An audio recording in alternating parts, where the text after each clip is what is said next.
A CVS abortion medication mix-up ends Las Vegas woman's pregnancy, and all she got was a sorry.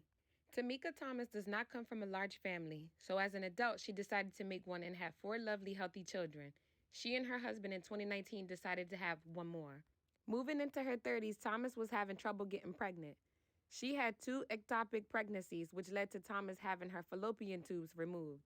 And even though they weren't insured for the cost they would endure, they decided to pay for IVF, which is in vitro fertilization.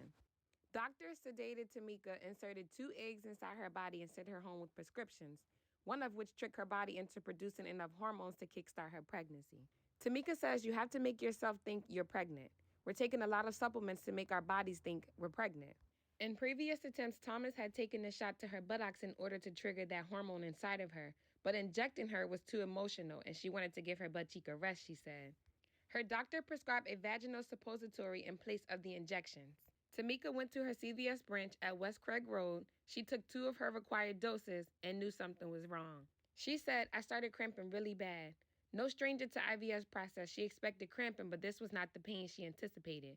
My cramping went beyond that. She said it was extreme. It was painful.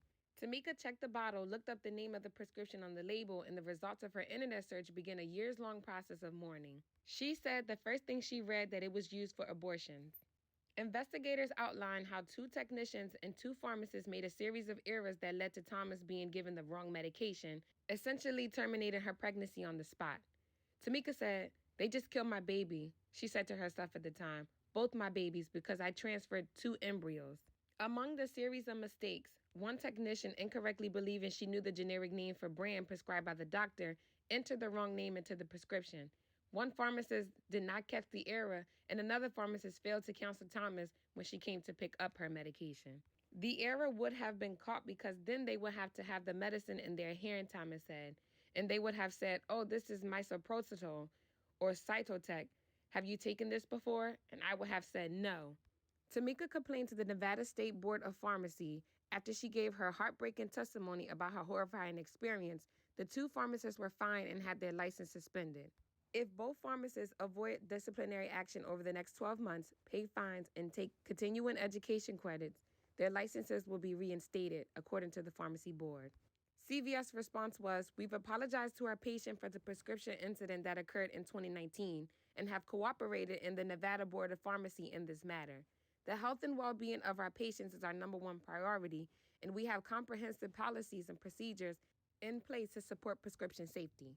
Prescription errors are very rare, but if one does occur, we take steps to learn from it and in order to continuously improve quality and patient safety. CVS was fined the max amount allowed, $10,000, for its vicarious liability of the pharmacist's errors. One pharmacist testified and sobbed that it was a human error. It was just a human error and they were sorry. But sorry barely softens any of the heartache or sorrow Thomas feel even after some 4 years later.